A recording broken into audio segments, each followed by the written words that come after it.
What, if anything, can the Steelers hold on to if they're hoping out that Kenny Pickett will turn out to be the franchise quarterback? Well, we're going to talk about that because there's an impressive stat that I do think does translate to real results on the field right now and could translate to long-term success when Kenny Pickett starts to put it together. We'll talk about that here on the Locked On Steelers podcast. I'm your host, Chris Carter, joined today by Jenna Harner. And we're going to also go over all of our Week 12 picks right here on the Locked On Steelers podcast. Let's get into it. You are Locked On Steelers, your daily Pittsburgh Steelers podcast, part of the Locked On Podcast Network, your team every day.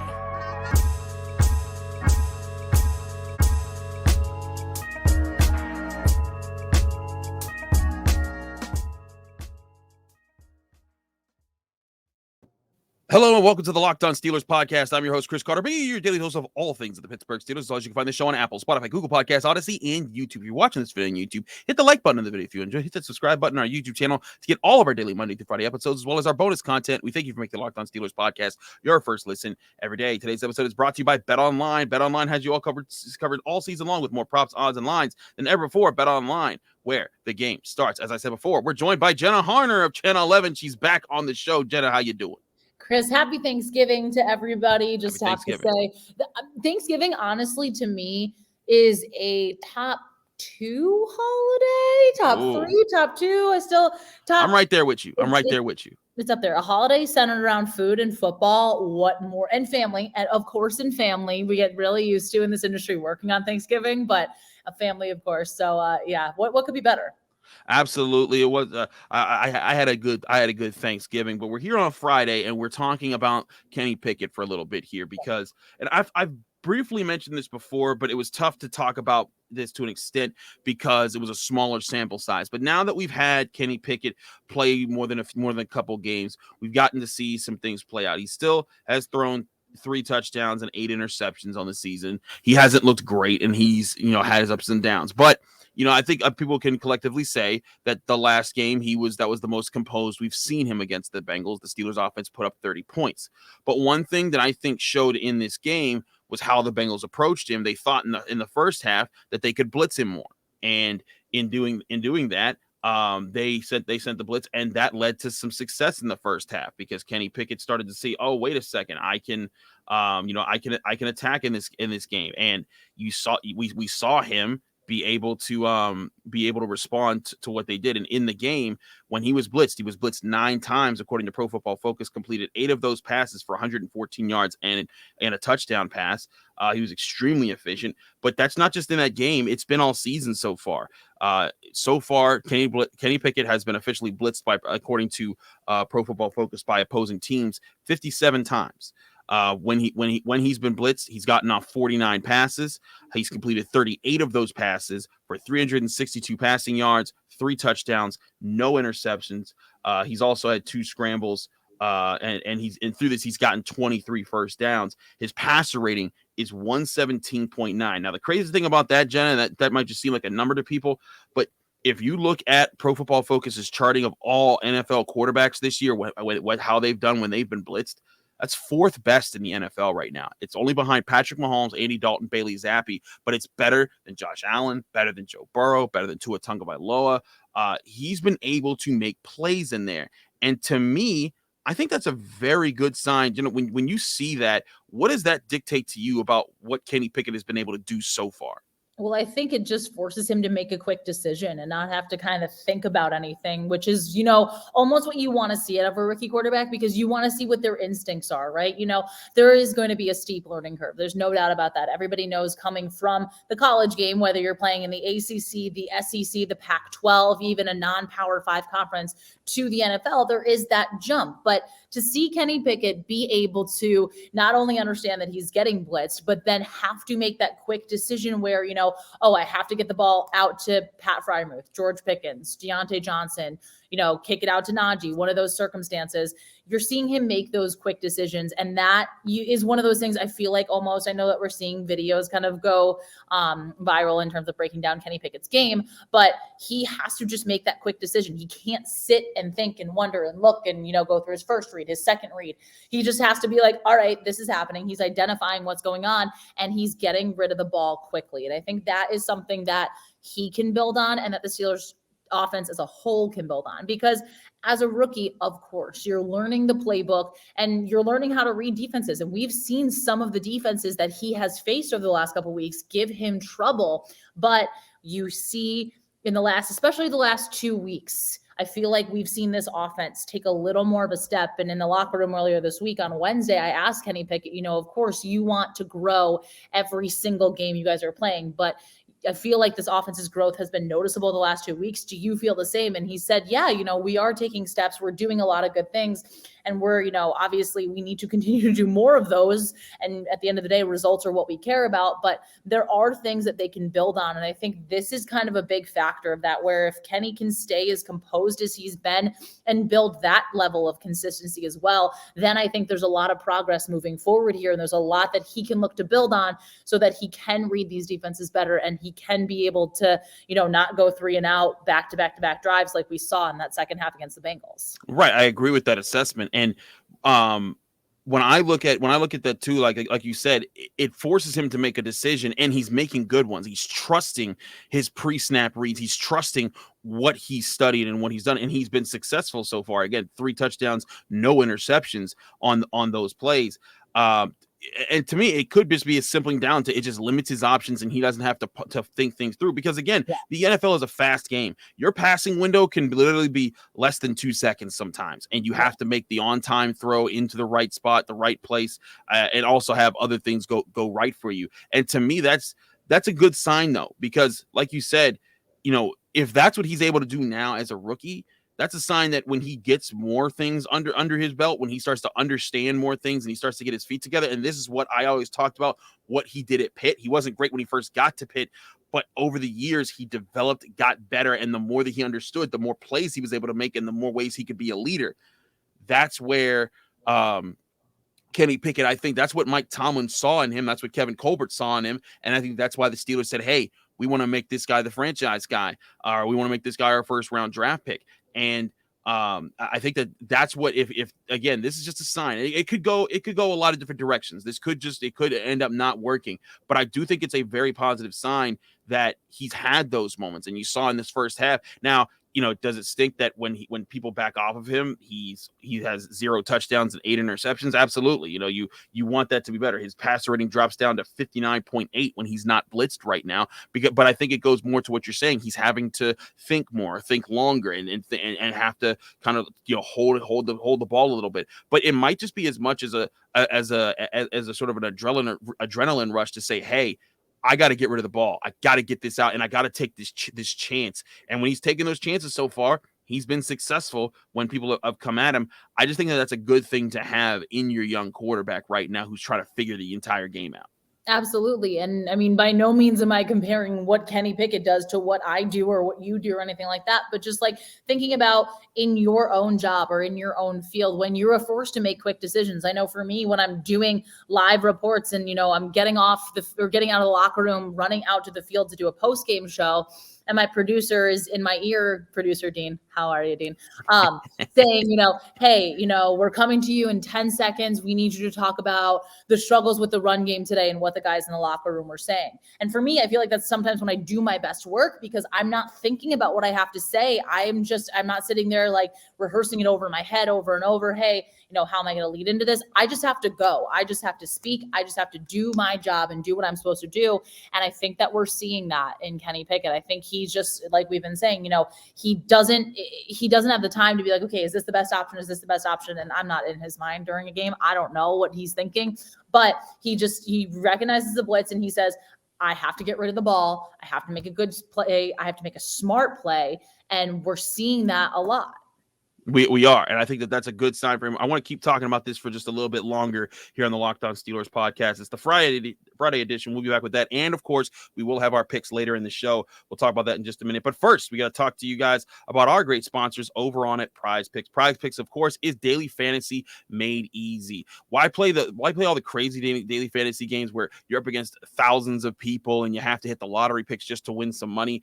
All you have to do with Prize Picks is pick 2 to 5 players. And if you think you have a beat on how they're going to do on fantasy that day, and if you think that they're able to get it right, all you have to do is guess more or less on a certain stat that Prize Picks has set for them. Like, for example, if you think that George Pickens is going to score a touchdown in this game and they have the over-under set at 0.5, if you guess more, you win money on Prize Picks, and you can win up to 10 times your money on any entry. You're not competing against any others. It's just about guessing right on your more or less picks. Prize Picks also has the NBA, NHL, college sports, fighting sports, World Cup, and much, much more. Download the Prize Picks app today or go to prizepicks.com to sign up and play daily fantasy sports. And first-time users can receive a 100% instant deposit match up to $100 with promo code Locked On. That's LOCKEDON.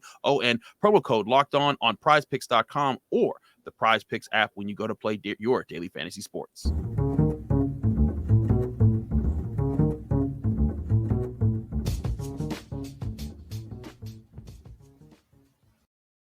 Back here on Locked On Steelers, I'm Chris Carter. She's Jenna Harner. We're talking all things Kenny Pickett right now. We wanted to focus on the blitz, but not just the blitz itself, but also just pressure. And I don't mean like pressure literally when a guy's in his face, but also like the weight that comes with, success and failure right now. Jenna, like the Steelers lost a frustrating game on Sunday that they could have won. And you look at Kenny Pickett and you talk to him, and you've seen him after wins and after losses. How have you seen him just take the questions and take the challenges of what the Steelers have to do and what he has to do for them to win more football games? Well, and it's so interesting right now because there's so much, I feel like, discussion about what it's like being a leader as a young quarterback. Obviously, the Zach Wilson situation in New York, him being benched, and head coach Robert Saleh saying that it wasn't because of him, not really answering a question when he was asked if he felt like he let the defense down. But since that had become a big thing, like I made it almost a bigger point of emphasis to really, really hone in on exactly what Kenny Pickett was saying today, earlier this week, how he was saying it, things along those lines.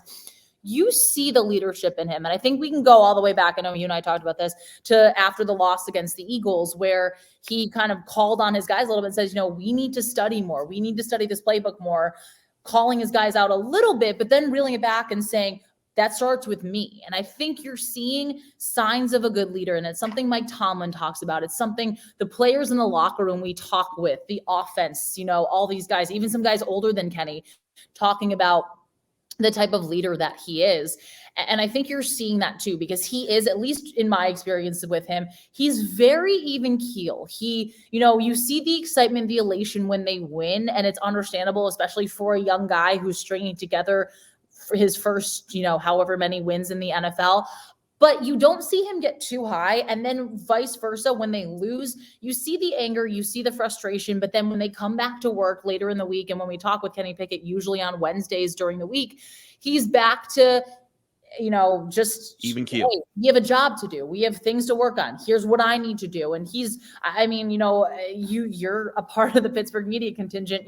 It's definitely, by no means is it, New York media or anything like that. But I feel like the reporters that talk to Kenny Pickett do ask some tough questions, and you don't see him ever getting defensive. It was interesting because when we talked with him earlier this week about Deontay Johnson, not wanting more targets and getting frustrated, and Kenny explaining it. He explained it in a way that, one, he wanted to make sure we understood, but also, people were like, well, when Mitch was there, he threw more balls to Deontay in deep coverage. And we heard Kenny Pickett almost be like, well, I kind of disagree with that. And it wasn't aggressive. It wasn't any sort of let me fight with you or anything like that. You just see his honesty. And at least, from what I gather, him just being himself and just being like, hey, look, here's what we need to do. Here's the plan. And even, I feel like I just keep giving examples, but I asked him about on playing Thanksgiving week in primetime, because it's such a big deal. And as it's going to be his first primetime Thanksgiving week game in his NFL career.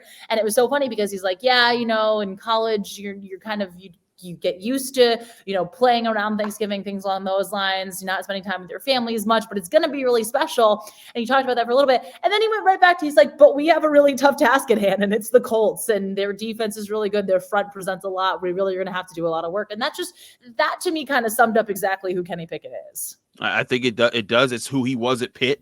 You could I could never distract that guy with a, hey, you're doing better than Dan Marino type of question. He's like he didn't care about that. He didn't care about, anything else outside of that. I would talk. We try to get him off his game, and that's just who he was. I think, again, that's why the Steelers wanted him, that you see that focus when the pressure's in his face. I think once he's able to kind of slow the game down a little bit more, and he's able to kind of dissect things, and he gets more used to the Steelers offense and the players in the Steelers offense, I think you'll start to see that success that's generated against the blitz, generated across the board when it comes to the passing game. But we got to get to our picks here, so we're going to do that starting now. Just an update on the group situation.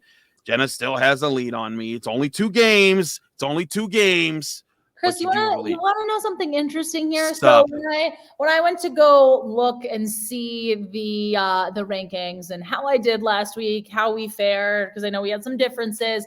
And I'm looking, and I do my classic Command F search to find Chris Carter, because we have a ton of people in this pool. And I couldn't find you on the first page, Chris. I couldn't find you. We're so funny. Yeah, get out of here. No one likes a prankster. No one likes a jokester over here, Jenna Harner. It was an honest observation. I am not pranking. I am not joking. I just was like, oh, let's see. Did Chris beat me this week? And the answer is no. Was no.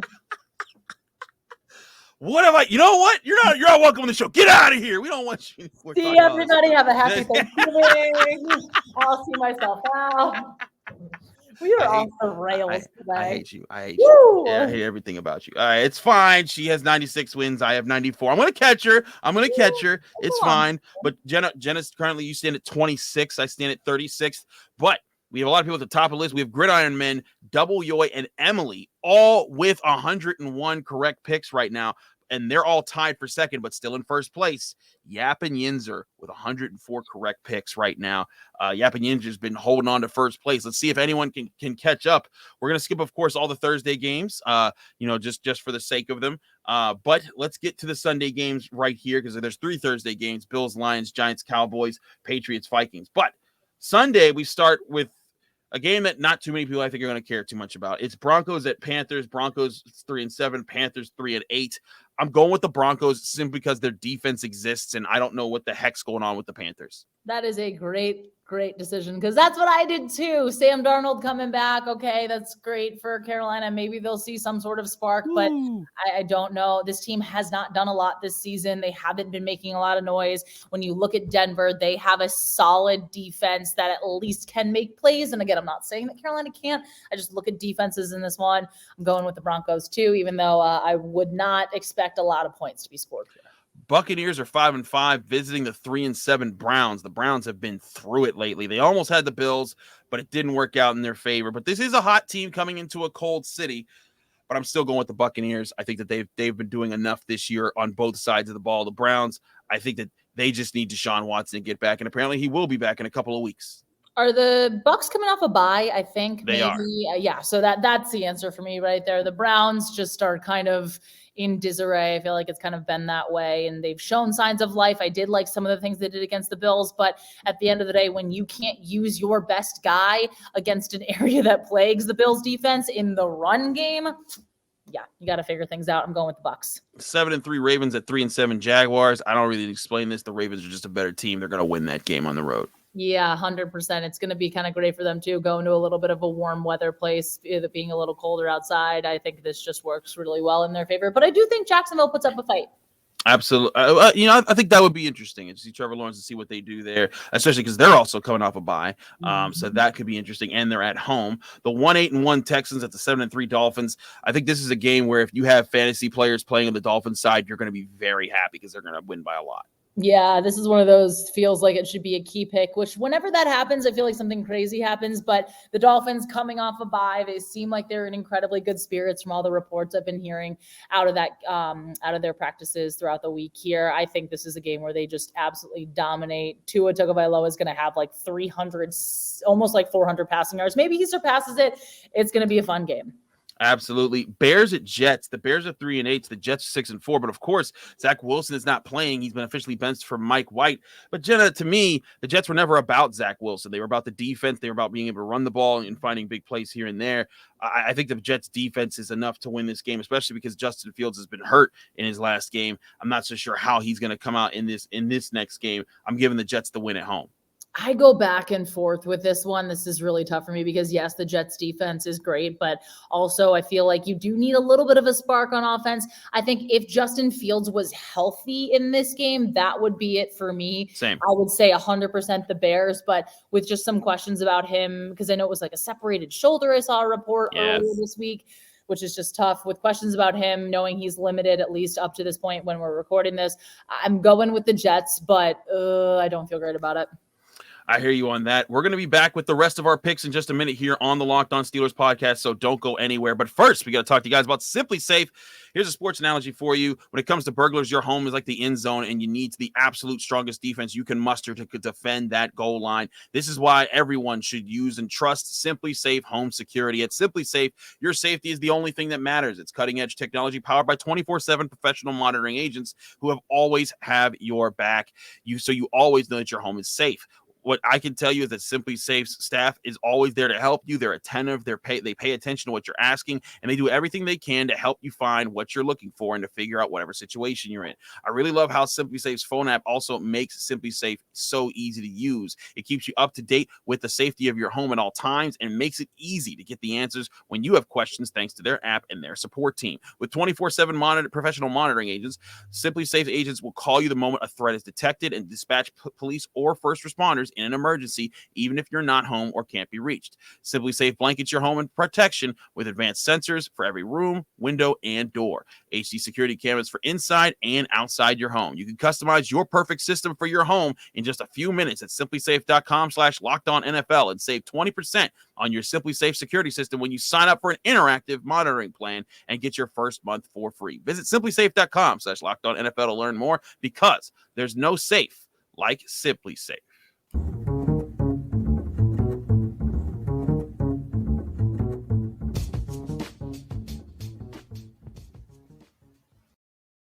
Back here on the Locked On Steelers podcast, I'm Chris Carter. She's Jenna Harner. We're finishing our Week 12 picks here, going over our picks. We got 8 more games to go, and this is the first week back with nobody's on bye. Everyone's back, so there's 16 games in total. That's always makes it a better weekend for football. Let's continue with what I think is the game of the week right now, and that's Bengals at Titans. The Bengals 6-4, the Titans 7-3. Both teams have been able to play better as of late. The Titans have kind of fought through some injuries. Ryan Tannehill looks like he's back, but Joe Burrow should be getting back Jamar Chase as well. There's a lot of good signs for both of these teams, but I'm going with the Titans at home. I think that their defense is one of the keys to get to this game. They get after the quarterback very well. We saw Joe Burrow do better against it last week. I don't know if they do as well against it this week. And we also saw Najee Harris had a big game against the Bengals last week. I think that Derrick Henry's in for an even bigger game this week. What say you, Jenna? Yeah, this is a game to me that anytime I look at an opponent who's playing the Titans, I look at the battles in the trenches and how those fronts hold up. And to me, the Titans just love that physical, intense, I'm coming after you, I'm bringing the house style. And I think that fits them really well coming into this game. I think the Bengals, with potential some question marks, obviously Jamar Chase is probably going to come back, which is a really good sign for them. But I have not got an update on Joe Mixon's status, but that's also probably on me. So it's fine. I don't have one either. Yeah, so we're there. But if, to keep an eye out for him too. But I still just think that, in my opinion, the Titans have that ground and pound, and they're just that tougher team here. And if you win those battles in the trenches, usually you tend to win the game. So I'm going with Tennessee. 5-6 Falcons at 6-5 Commanders. Falcons lost Kyle Pitts for the season, but the Commanders have been picking it up lately. They've of course had the upset over the Eagles. I'm going with the Commanders. Their defense is tough. Taylor Heineke's been playing well. I think that they're going to be able to figure enough things out. I think the Falcons, this is close because the Falcons have been competitive this year, but the Commanders are going to find a way to win with their defense. And I just had to double check to make sure this is true. Chase Young is coming back this week. They activated him, correct? Well, then if he is, that's even more trouble for the Falcons. Let me keep talking. I'm going to Google this to make sure I'm not. We're talking because we need to buy Jenna time to use Google because she wants to figure out if Chase Young's actually going to play here on the Locked On Steelers podcast. There, she's ready. He's been activated too. We knew that he's making progress. He remains day to day. But there's the potential that if he does play this week, it would be his season debut. If he's back, I'm 100% going to Commanders, but I was going with him anyway. There you go. The Commanders moving on with a W there from both of us. All right, this is an interesting game. The 5-5 Chargers against the 4-7 Cardinals. Both of these teams have been a bit disappointing on their season so far. But I'm going with the Chargers simply because the Cardinals just look out of sorts in so many different ways. You saw how they played Monday night against the Niners. They're coming back on the short week.